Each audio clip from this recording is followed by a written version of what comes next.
213,367. So we're dealing with 213,367 miles on the odometer. Almost went by Kia today, but it's the 13th. So it is lucky 13, May 13th, like the 13 colonies. Nothing special to say about guitars. I just went ahead and did a guitar lesson shit. All right, we're going to delivery. What are you looking at? Do you know Michael Keaton was 37 years old when he played Batman? Yeah. How old was he when he played Birdman? Yeah. There's a difference between Batman and Birdman. So, just a little idea. Just a little idea, okay? You know, he takes out these cigarette breaks, right? Okay. What about he's like wearing a robe? Right? Like a robe.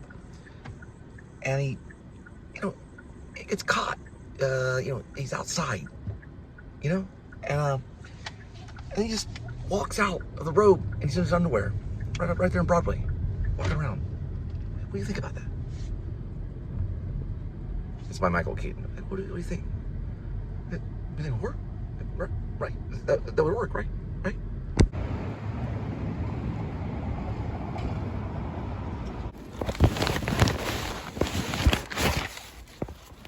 First one. There we go. 60510 4.2. The difference between the word tongs and thongs. Oh well. Maybe they'll get it anyway. Maybe they'll hear tongs rather than thongs. Tongs. Did you use tongs? Like tongs. Maybe. Yeah.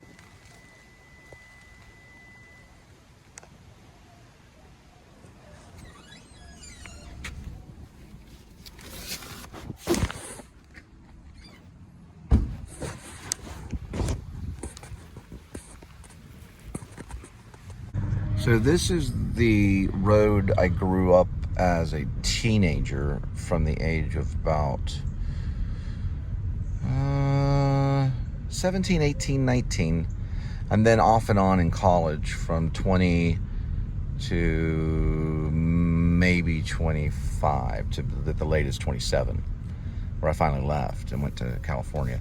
But it wasn't from here. I left from Denton, Texas, but I did live here from 1991-ish, maybe 1990, to off and on 97.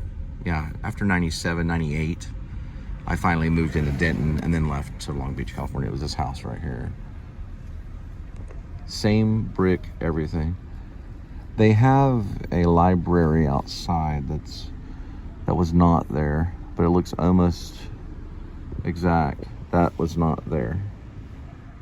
It would have been cool if it was. It's pretty cool. Wrote some plays and stuff like that in there. Yeah, like the first one that was probably attempted on the Smith Corona, which was a word processor, was probably Kidnapped by Carnivore, which is a spoof about Stephen Patrick Morrissey. And then one time when I was kicked out of there, going on 30. Oh, I did go back. I got more stories. A cop picked me up right here and took me to Uno's. Or took me to a bridge right before Uno's where I called some friends. He just basically was like a ride share before they even had ride share. Just because he didn't want me to walk the whole trip. But I was kicked out of there. I think I did return for visitation and stuff. Because my mom and my stepdad lived there. Probably at the age, I would say, I'm gonna go this way. Close to 30. Then I did return going on 31. And my stepdad and I kind of got in a tussle. He almost went in for it, but there was no charges filed. It was over an air conditioner. It's a stupid story. Look at that guy's an idiot. It was a northern cop that recommended that he would take, if I would have pressed charges, he would have take both of us in for wrestling. So I just said, no, just forget about it, And then there was an ambulance, but it was a slight little accident with a ring on the finger. that he'd slap me. But that probably was kind of the last time I was there. But I lived there, and that's where I was introduced or started memorizing for the theater and stage. Done a little bit of mime there, made a little bit of little video spoof movies, one called Kidnapped by the Carnivore, and then a pretty good short that got Brandon Carter into NYU Tisch Film School called Blue Season. I believe the character's name was Martin. Yeah, and a friend of mine named Charles Statham played Alderman. And then another friend of mine named Stephanie Stafford played the love interest. And it was a pretty small cast. And we didn't get to do the whole feature, but we made it pretty much like a short. That short was done on beta, black and white. Brandon Carter turned it into NYU Film School and got in. They let him in film school. And I don't know where Brandon is. He disappeared. I have no idea. I can't find him on Facebook, can't find him on any kind of email, nothing. It's like he vanished in New York City. No idea. He did come back after the first year of NYU. There were some dorm problems. This was early, maybe mid 90s. And he was in there. He was doing film school. He was making short films and everything. Right there in New York City. Very grainy ones, but he was doing it. They were color. I went to New York City to audit the film class in 1994, maybe 94, 93, maybe 93. Yeah, I guess that was whenever Schindler's List came out. That's how I can know. Schindler's List came out. They even talked about it in the film class. So the students did, not the instructors didn't like it, but the students liked it. And the instructors found it offensive. Well, the instructor that was teaching was from Poland. He did not like the idea at all. He was highly against Schindler's List because there was a sex scene. But he did like the idea of doing a Holocaust movie, but he said, well, this whole Schindler's List thing, blah, blah, blah, this. And he said, no, don't like the idea at all. Okay. And then he said, but I do like the idea of showing the Holocaust through the eyes of a boy. And years later, Life is Beautiful came out, which was almost that. He might have liked Life is Beautiful, but he was offended that at the time there was an article released on Spielberg that they had to leave a certain country because of the sex scene, and how to film it in another country. This is with Liam Neeson, and it's a very it is a sex scene, but it isn't what you think of as like a sex scene. Basically, the boobies were shown, and they were making out or whatever on a bed. I think they're behind me, California behind me. Yeah, California to my left. And it was rebuked. An Outback. So it was rebuked in Florida right here. And so, the students argued the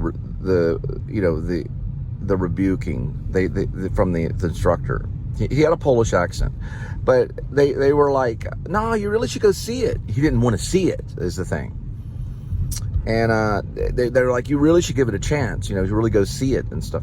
But anyway, that was only a brief moment. But why Schindler's was listed, why Schindler's was mentioned was probably because of black and white. Everything that day was done in black and white. So obviously Schindler's List had made an impression on NYU. It made an impression on the whole film community. So everything was given out to the students as we're doing a black and white 3-point lighting class. And the idea behind the class, and no one got it, so they all messed it up. The idea was only to show a scene, whether it used words, dialogue, didn't matter. Slow motion, fast motion, it didn't matter. None of that mattered. What mattered was 3-point lighting, no shadows. That was it. That was the assignment. And only like 2 of them got it. People were doing like this black and white, deep shadows everywhere, and like almost all of them had like shadows. You could see shadows everywhere. And the idea was you wouldn't be able to see shadows. It was just 3-point lighting. And There was one where there was a couple talking in front of a wall, and they were just having a conversation, and this light was there. There was a light above them, a light, and you couldn't see shadows. He said, yep, you got it. That's what the assignment was. And then everyone was trying to make a short film. They were trying to make an impression, like very quickly. So one of his arguments, or one of his notes, or I guess it would be his lessons to the film students, to one of them, he pointed out, it says, what you want everything right now, is what he said to him. He said, you want everything right now. And, you know, that was, you know, he was trying to tell him that you could see that in the work. Meaning, none of them were just doing the assignment. Instead, what they were doing, instead of working on something small and simple, they were trying to make a freaking feature film in maybe 5 minutes. Because I think when I would go back and I analyze why a lot of the students did do that, like there was almost like a little Tim Burton piece that was going on for 5 minutes. We're like, what in the world is this? This is amazing, right? That didn't impress the film director. The film director was mad about that kind of stuff, because what he wanted to do was teach one little lesson about shadows. He knows they all could be Spielberg. He knows they all could be Tim Burton. He knows they have that ability, but he was trying to show why shadows are bad and why shadows are good, which we didn't really get to. They may have got to it eventually. So shadows were never, when I was auditing, because it was a pretty long audit. It was like a half a day audit. It took some time, maybe a couple of hours, I don't remember. But I never understood, well, what's wrong with shadows? You know, they never argued it, or they never really explained the shadow problem. So I just was like, okay, 3-point lighting, okay, good. 3-point lighting, good. Okay, no shadows, good. Okay, well, why?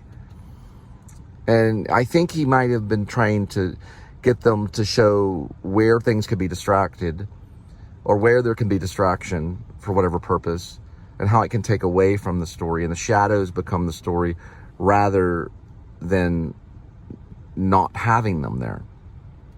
It was an interesting class. Anyway, that went on then.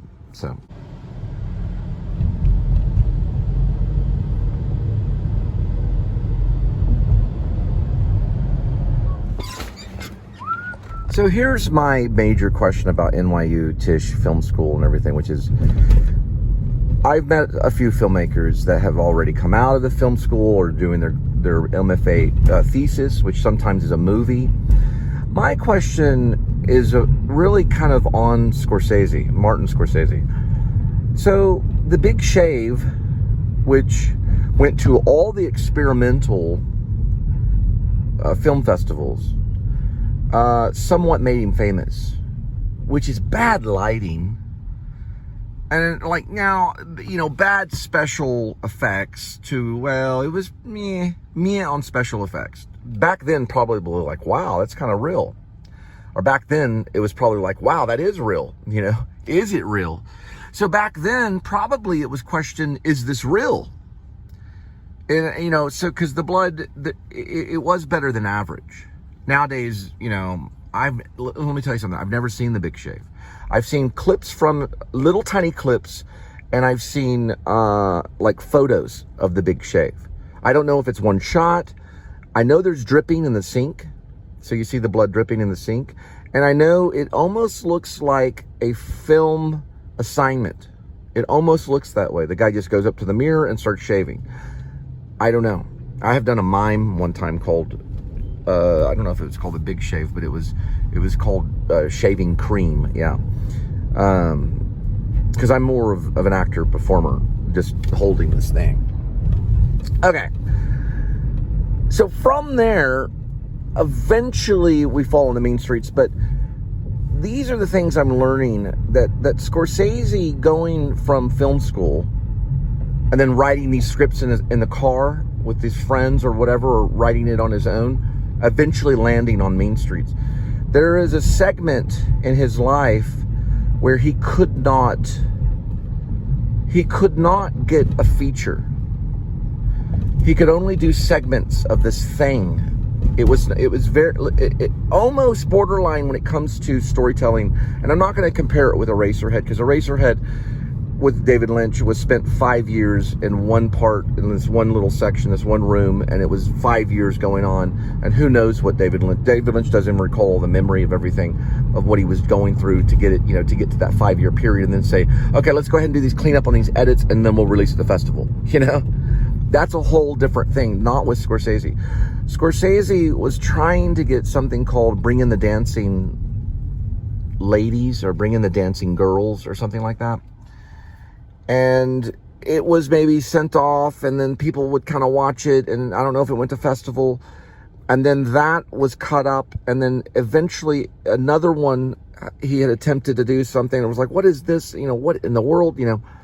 And this was because film back then was hard to get, it was hard to develop. They didn't have digital, they barely had video. If they had little video, they may have a little video, but it was like, we capture these segments, we hold it. You know, it was kind of like, it was in limbo. Then there was another film he had made, and they all put it together, and they got some ingenious editors together, because that's how he entered into Hollywood, as an editor, because he did it for Woodstock. But he got it all together, and he called it, Who's That Knocking at My Door, I think is the whole name of it, which is like a masterpiece. But it shows his cultural personality, and it has this music, and it's very different than any other film that was made at the time, and the genre is even hard to name what the genre is. So it's borderline art house film. There's slow-mo sequence in it, there's everything timed to music and stuff like this. So he was obviously very talented, and then this all spilt over to a concrete film, basically Mean Streets, which Keitel was helping with, and then, you know, Harvey Keitel pretty much was showing up on the weekends to do Who's That Knocking at My Door, the segments of it, which was Bring in the Dancing Girls, or whatever, Bring in the Dancing Ladies, or whatever it is, and which you can't see those clips on its own. So it's almost like a magician. He put all this stuff together and said, look, this is a movie. And I don't know if he was sitting there laughing, or if he was sitting there going, man, we just threw all this stuff together and called it a feature. I want to say maybe that was kind of the case. It was like, we just threw it all together and we thought about it, but maybe not. Maybe it was all planned and there was scripted. But then eventually Mean Streets came about, which was a concrete cinematic Hollywood film, almost mafioso exploitation kind of thing of the streets of Little Italy. Now, I don't want to say completely Mean Streets was Hollywood, but what I mean is it was closer to Hollywood classicism, is the real way to say it. See, there's a genre of style, or you could say the type of movie, right?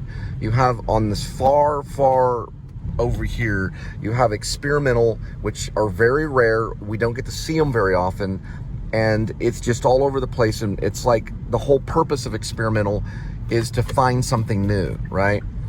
To experiment. Okay.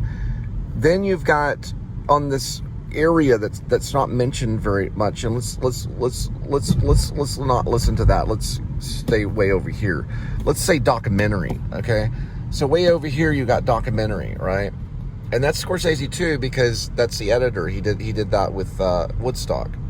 But you have it way over here, and he also did it with the thing about his family. Italian America, right? So we have the documentary over here, which is very documentary and also almost experimental a little bit, because Scorsese was sitting in it. There were some things done with this little light thing and stuff, so we don't know what's going on, but it was very kind of experimental documentary, mostly documentary. And then we go into Hollywood classicism, which is kind of in the center, which means that they're following certain standards and rules about narrative film. And we go, oh, this is a movie, just like Hitchcock did, just like Scorsese does. And it's called Hollywood classicism, okay? Coppola does it. They all follow these certain rules and regulations that fall. This is like Aristotle talking about film, right? I'm going back to drop off another calzone. But what I'm saying is, now on this other side right here, after Hollywood classicism, then you can say maybe experimental, maybe. Or let's stay away from experimental. Let's not say that. Hollywood classicism right here in the center. Most movies have that. They got the credits. It ends with the credits. It has relatively a script and an idea, blah, blah, blah. People talk. It's right there in the middle. They understand that it's a movie. They turn it on. They recognize it as a movie. Hollywood classicism. It'll go on for a very long time. Now, next to that, we're going to fall maybe into surreal. We don't see it very often. Eraserhead, 100%. Okay? Surrealism, Eraserhead, right there. Then way over here, we might have experimental. Okay?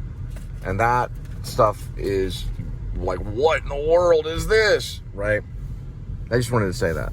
Anyway, most of them stay right there in Hollywood classicism, and they use that term slang. It doesn't mean that Mean Streets was a Hollywood movie, because people can get upset about that, insulted. It was made in New York. It's a local. It was his roots, just like Spike Lee tries to do the same. But it goes into what we know as the movie theater, right? You go into AMC, blah, blah, there it is, okay. So I just wanted to say that.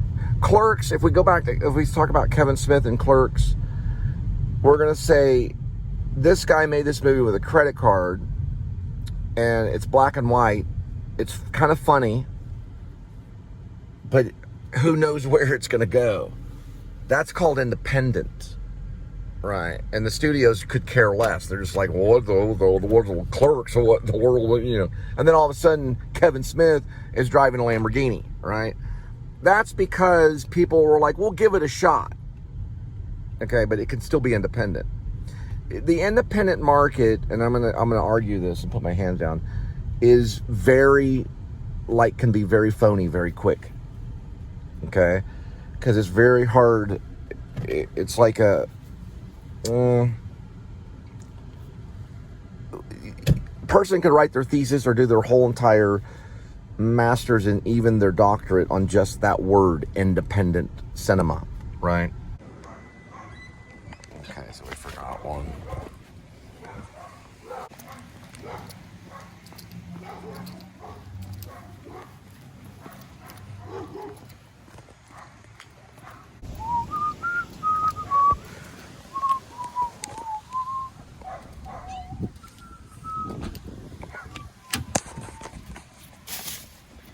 Now, is NYU sharpening filmmakers saying technical film 35 millimeter, 35 millimeter, 35 millimeter? Do they say the digital? Or do they say something about social media? Because they, I don't know. You could walk up there and they say, YouTube this, get out! YouTube, blah, blah, blah. We don't know. Now, France. Let's talk about France. Well, they say Truffaut, Godard, Truffaut, Godard. And finally the guy's on YouTube going, I don't care. I don't care, I don't know if that makes any sense. We forgot a calzone. I had to come back. Will it be accepted? Okay, yeah. So can you take an iPhone, get on YouTube, and call yourself a filmmaker? Now, when I met Kevin Costner, there's my old house again. When I met Kevin Costner, he said, well, I guess anybody could get a headshot, black and white or color. I don't know if he said black and white and color, don't quote me, but he might have meant it in his head or sent it. Maybe there was a message in his head where, he was, maybe thinking black and white color. I don't know for sure if he was thinking that at the time, but regardless, can you get a headshot? And maybe a resume. If you want to do a resume, it's fine. Maybe you did a play in 8th grade, like Bradley Cooper. It was 80 years around the world, whatever it is. 80 days, whatever, flying around the world, whatever.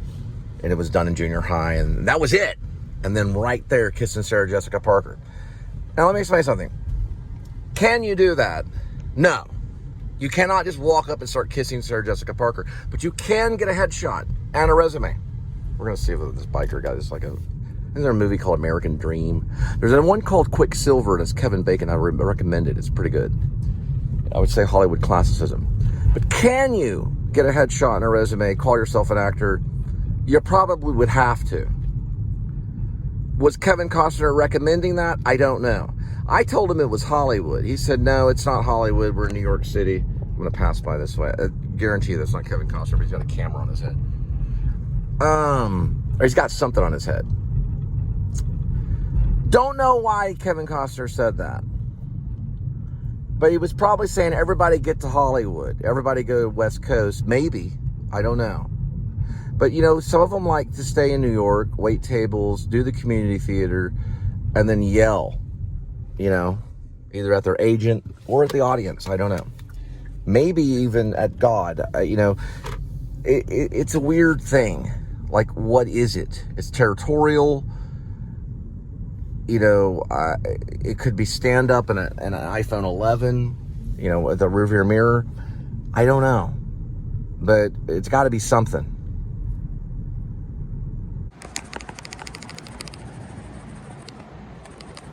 718-6, 3.3.